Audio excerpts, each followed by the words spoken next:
Hi, it's John here from GPS Trainer. Welcome to the latest Walk and Talk.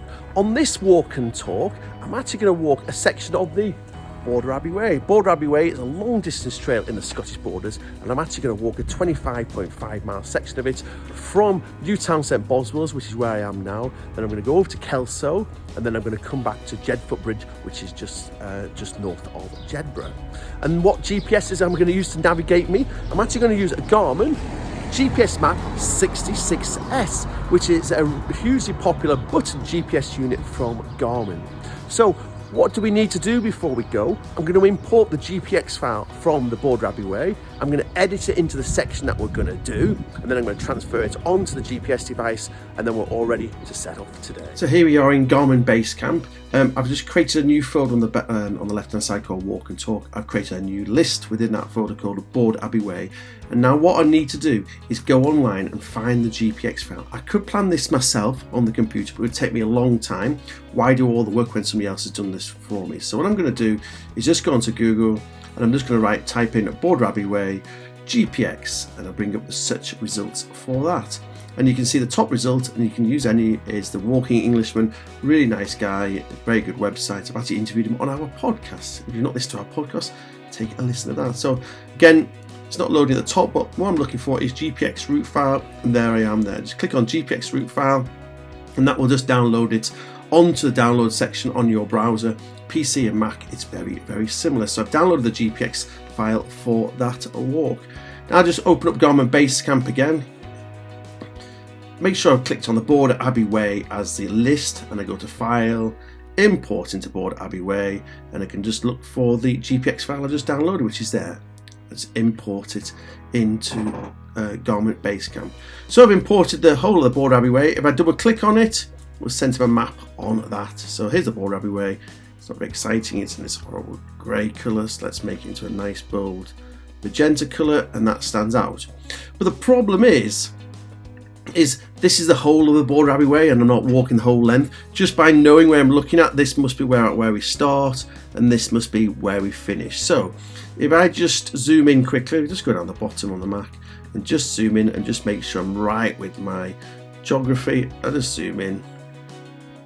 There it is there, Newtown St Boswells. So nicely, if I just double click on the route to this location, it highlights the waypoint where I need to cut it. So it's 424 is a waypoint I'm going to start from. So what I'm going to do, I'm just going to go down to the bottom. I'm going to split at this selected point. So now I've ended up with two tracks on the left hand side. I've got the Border Abbey Way, which is the bit before or afterwards, and then the bit that I've split 2 days. So this is a bit I've split 2 days. I'll just bring it up and we'll change it to a different colour. It just makes it a little bit easier. There it is now in green. So there's the Border Abbey Way split to that location. Now that must start and finish in Jedburgh. That's where the walk will start from, but we're going to start finish today at Jedfoot Bridge. So I'm just looking, and this is Jedfoot Bridge here. Again, same again. Just double click on the track at my side point.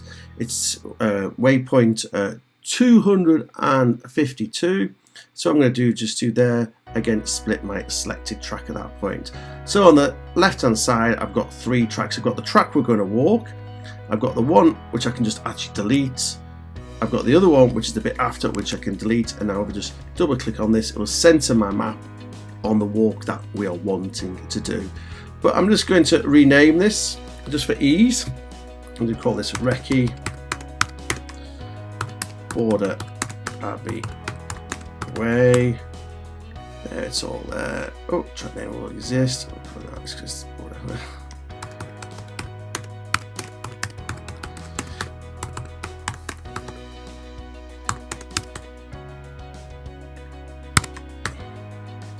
Okay, I'm just double click on it just to make sure that how many track points I've got there. So it's got 252 points in. With a track, we need to make sure it's under 20,000 track points.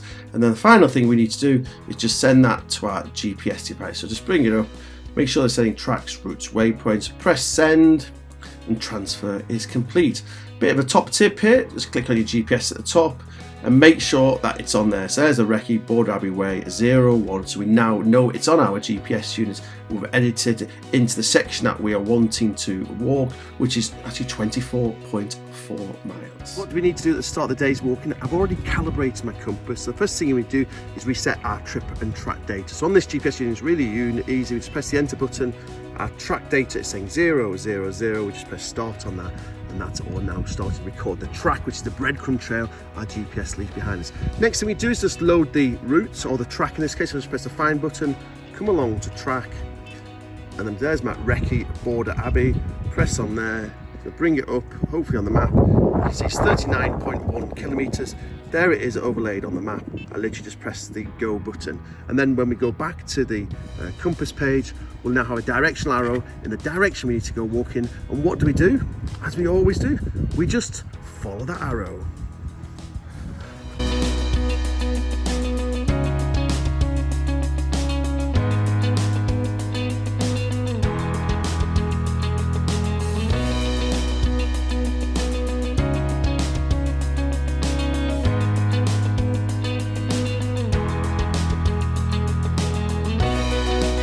So I'm just about to cross the River Jed. This is absolutely stunning in the Scottish borders, absolutely gorgeous. I've actually just for the first mile or so I've been following St Cuthbert's Way as well as the Border Abbey Way, but this is where they separate apart. So the St Cuthbert's Way continues down the side of the river, and then we're crossing this river on this wonderful suspension bridge we are. As we make our way just past the sign, 12 miles to Kelso, so I don't know, hopefully it'll be my lunch stop. So what am I walking with today? It's the Garmin GPSMAP 66s. It's really, if you read my reviews, I say it's the best buttoned GPS unit. For many years it was the best buttoned. It's kind of been slightly superseded by the 66SR with a built-in battery, but it is a little bit more expensive. When it came out, the 66s, it did take the world by storm, didn't it? Because it was the first one to use the Galileo, the European satellite, which gives you improved accuracy when you're out walking. It also connects to what's called the Explorer app on a mobile phone, which is the way you can wirelessly transfer routes and tracks and things from a mobile phone or a tablet onto a GPS device. So that was a big key thing. Button GPS unit, making it really good if you use in winter with gloves on. So really nice it's multi-activity, also multi-season outdoor GPS device. Key thing is it runs off AA batteries. So therefore, if you are doing multi-day hikes and you want to keep changing those batteries, e.g. you're camping and you don't have access to a power pack or something along those lines, you can just keep this thing running off AA batteries. I'll talk a little bit more about batteries later on when we look at the functionality and the performance that this GPS gives. But really nice. I'm saying budget really, because it's a top-end GPS unit, which is the cheapest of the top-end GPS units. So that's kind of where it sits in the Garmin portfolio. So I get another few miles under my belt, and then I'll catch up with you guys. We'll look at some of the features and functionality that we have on the Garmin GPSMAP 66s.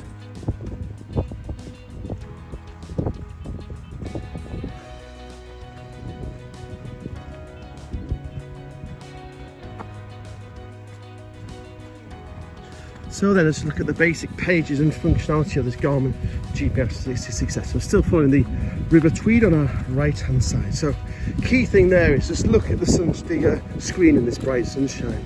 One thing about Garmin GPS units is when you get sun on that screen, it's absolutely second to none. Completely different from what we find on a smartphone or a mobile phone, or some of the GPS units that are currently on the market. So again, when you go in the shade, a little bit less good. When you get out in that bright sunshine, it's actually second to none. The sunshine, just look at that, unbelievable, absolutely stunning. So this is our compass page that we're on. So at the top we can see our satellite signal, battery strength, time of day, and this is the route data or the track data that we're following. So we've loaded that track into it. So the speed we're walking at, distance to next track point, distance to destination, also the time to next as well. So how long it is off our next actually that's time to, yeah, how long it is to our next track point is just counting down there. So then the directional arrow. Now when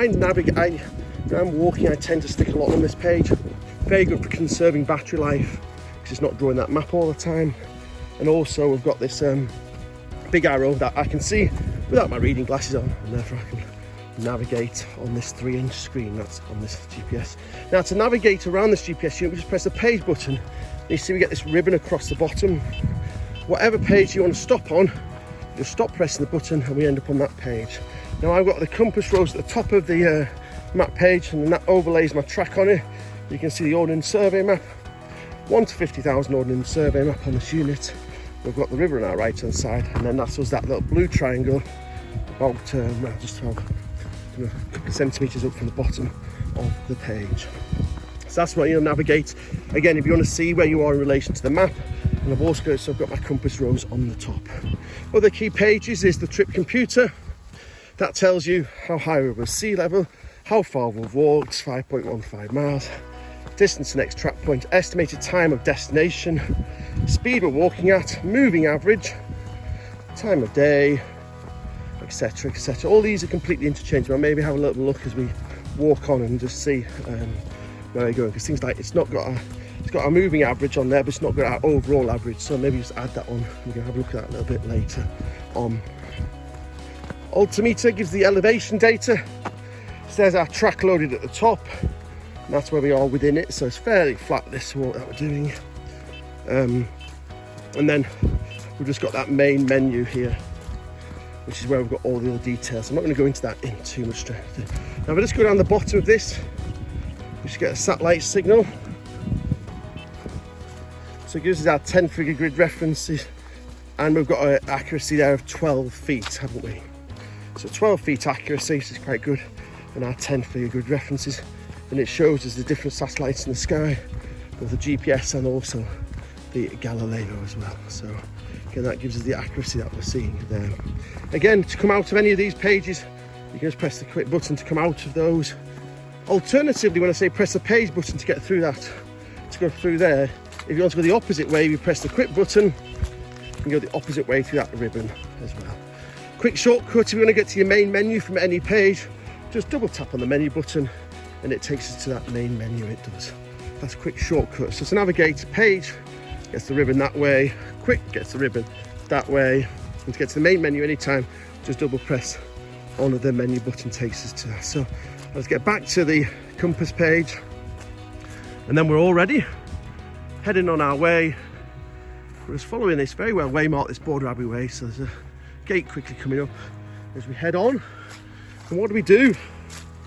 Just follow the arrow. That's all you do on a Garmin GPS unit. If you pre-plan that route or the track beforehand, all you need to do is just follow that arrow, and it's as straightforward as that.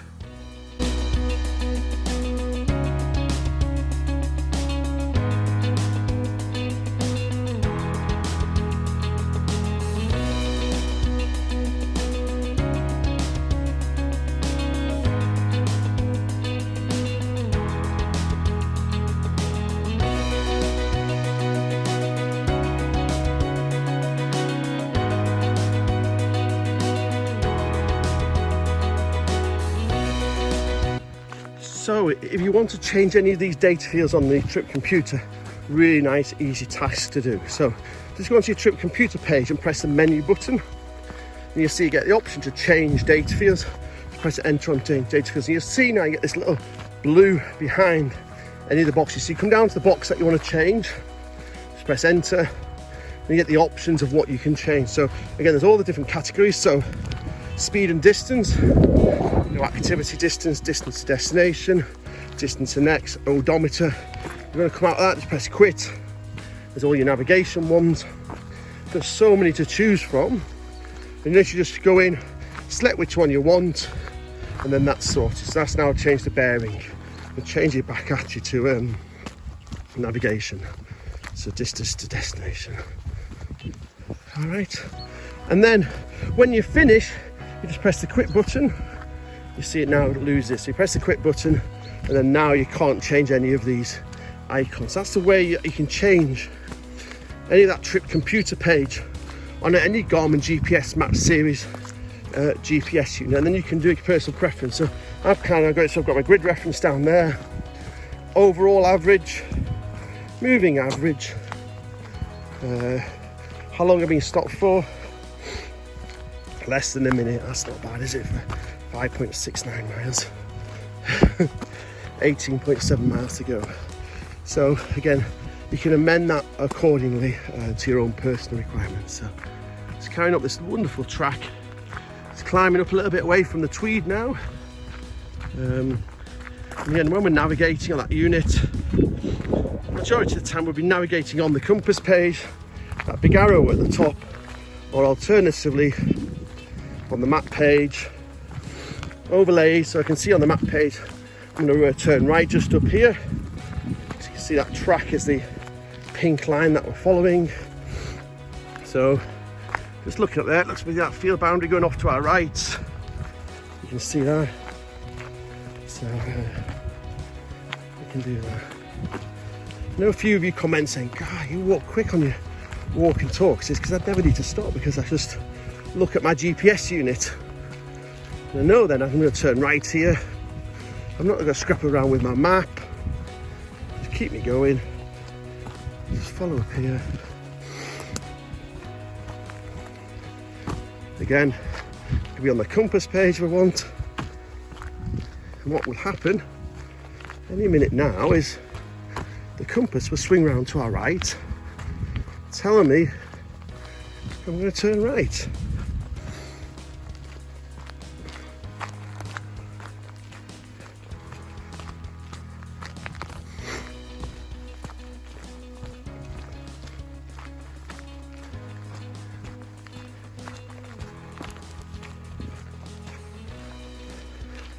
Which is what it does.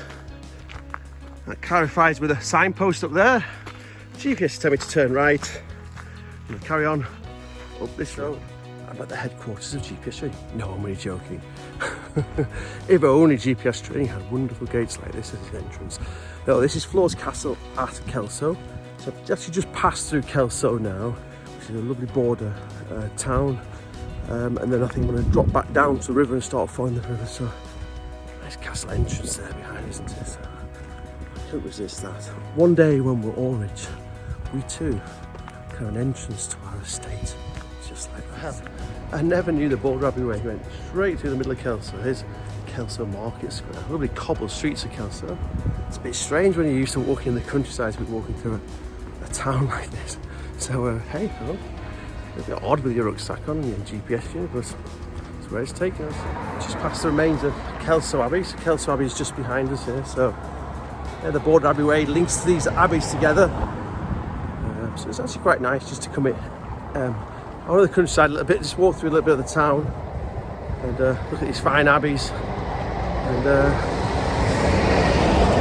walk next to the noisy lorries. So I think we're just going to cross the road bridge over the river and hopefully it'll push back out into some countryside.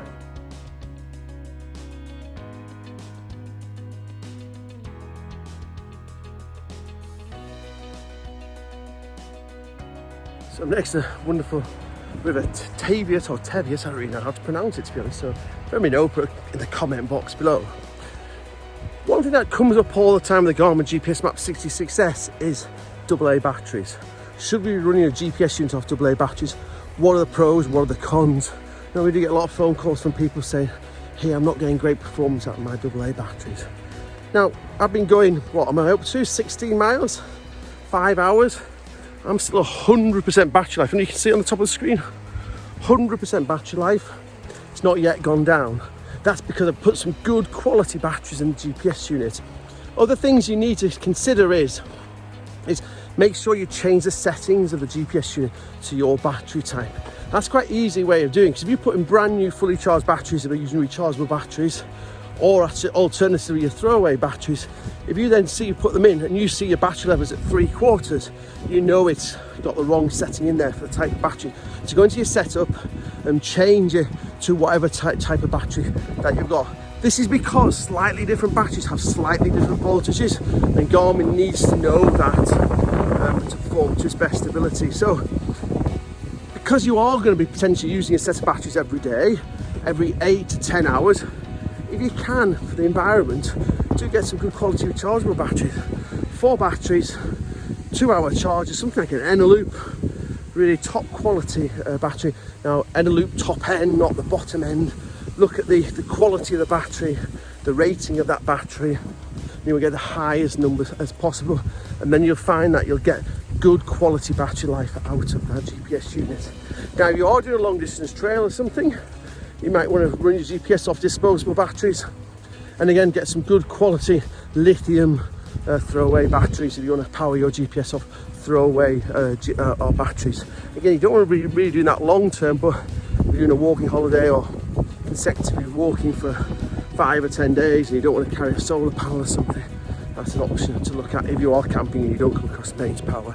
So good quality batteries, and if you get the right setting in the GPS unit, there's no reason why you won't get 8, 10, 12 hours of battery life on it. I don't think you'll get as much as what Garmin will tell you that you'll get. But again, if you are going out and buying poor quality batteries, if you're going to Poundland and getting 10 batteries for £1, they're rubbish. And then you'll wonder why your GPS fizzles out after 2 hours, because you put rubbish in there. You'll get some good quality products, put them in your GPS unit, and it will perform as we all expect it to.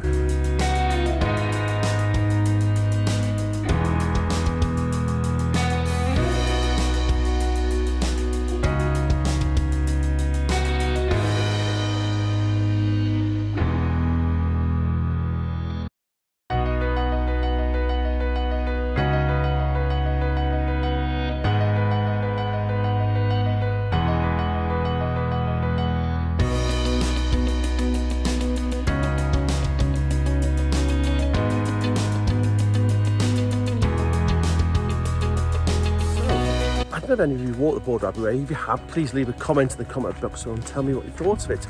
Border Abbey Way, 64.5 miles, which I think is about 103 kilometres in length, and it joins together the abbeys and the borders, believe it or not. So I suppose it's a circular long distance route, so you can start anywhere, but let's say you start in Jedburgh.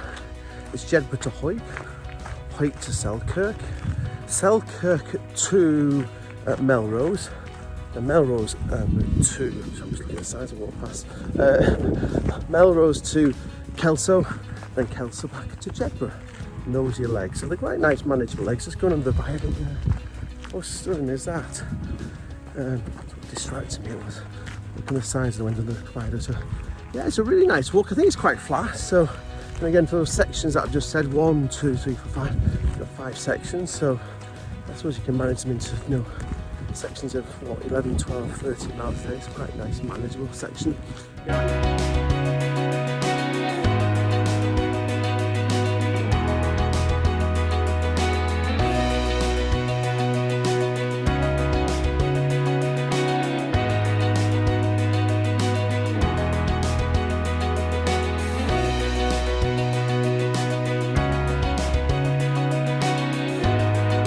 Track rather than a route. I don't know if you know what the difference is.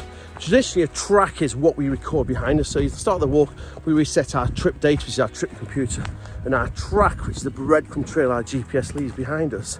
And traditionally, you tend to navigate a longer route. But for most long distance trails, a lot of people traditionally navigate a track. The main reason is you were not limited with track points. One of the main problems with a route is we're limited to 250 waypoints. So if we were navigating this a 64.5 mile walk, we would struggle to get onto 250 waypoints.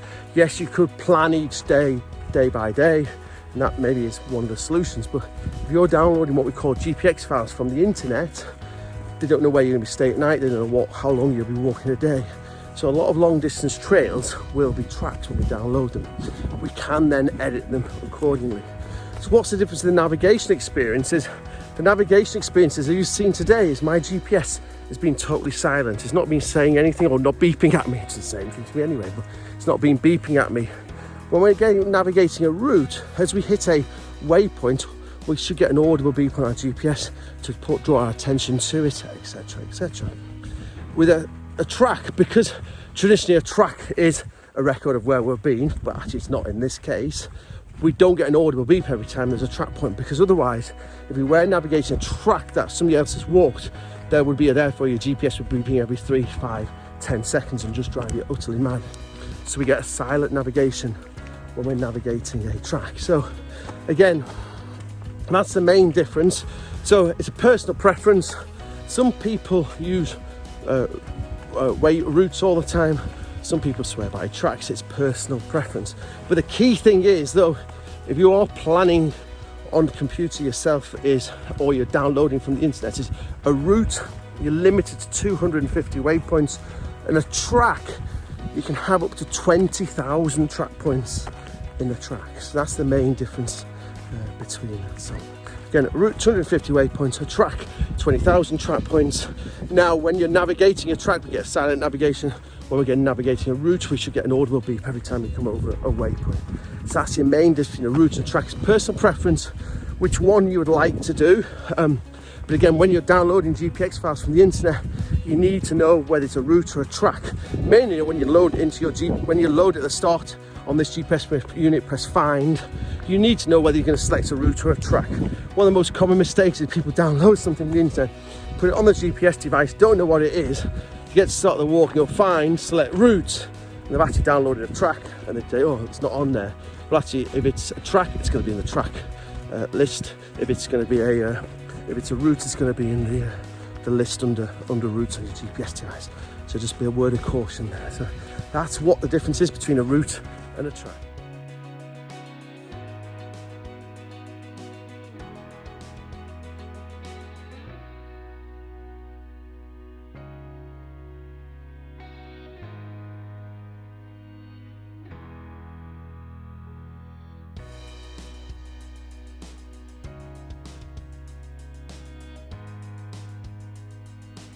It's not far to go now, we're nearing the end of the walk. Just a quick word about carrying this Garmin GPSMAP 66s.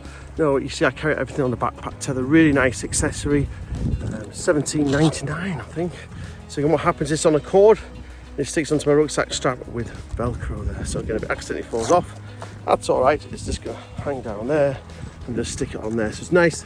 If you don't lose your rucksack, you never lose your GPS unit. Nice clear view of the sky. It's nice and easy to pull off and see exactly where you are. So just before I reach the end of the walk, let's really summarise this Garmin GPSMAP 66s top-end GPS unit. Great value for money, and I think that's the key thing there, really, isn't it? It's a little bit cheaper than the SR 66 SR 66i, but still a top quality GPS unit. It doesn't come with a European mapping, so that's not a problem. You can buy that separate if you do go overseas, or buy some country-specific mapping, which is actually more accurate than what you'll find on these on the more expensive GPS units. I've been very, very impressed today with the battery life on it.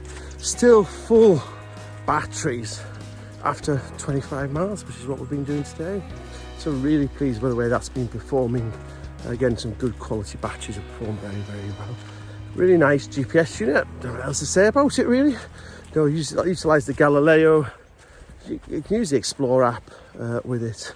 So yeah, if there's any questions, give us a shout at GPS Training. I'm just going to finish off here and do the final, saving my track, stopping, navigating my track, and just making sure the things we should do at the end of a day's walking. So as we come to the end, we just need to do two things: save our track, which is the breadcrumb trail our GPS has been leaving behind us. We also need to stop navigating that route. So stop navigating the route, or sorry, the track rather, press find and stop navigation. Then we just press the enter button again and save that track, which is the record of what we've been. So save that track, we can see all the track information. So 7 hours and 7 minutes. We've done 24.4 miles as well. So elevation, ascent and descent just around 2,000 feet. So nice 24.5 mile walk in just over 7 hours. Very much hope you've enjoyed the latest walk and talk from myself, John, here at GPS Training.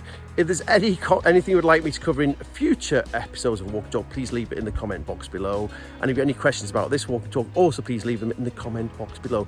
If you can subscribe, please do on YouTube. And if you've got any further questions about buying a GPS unit, or actually how to use it, being trained how to use it, please get in touch with ourselves here at GPS Training. Don't forget we have an online training course that can be accessed anywhere in the world. Just go to our website, which is gpstraining.co.uk, and click on online resource on the top menu. menu bar, and you'll find lots of other information about our training courses and things on our GPS training website. So thank you very much for joining me on the latest walk and talk with the Garmin GPSMAP 66s. And yeah, 25.5 miles. Hey, it's been a bit of a trek around the Scottish border today, and thanks very much for watching.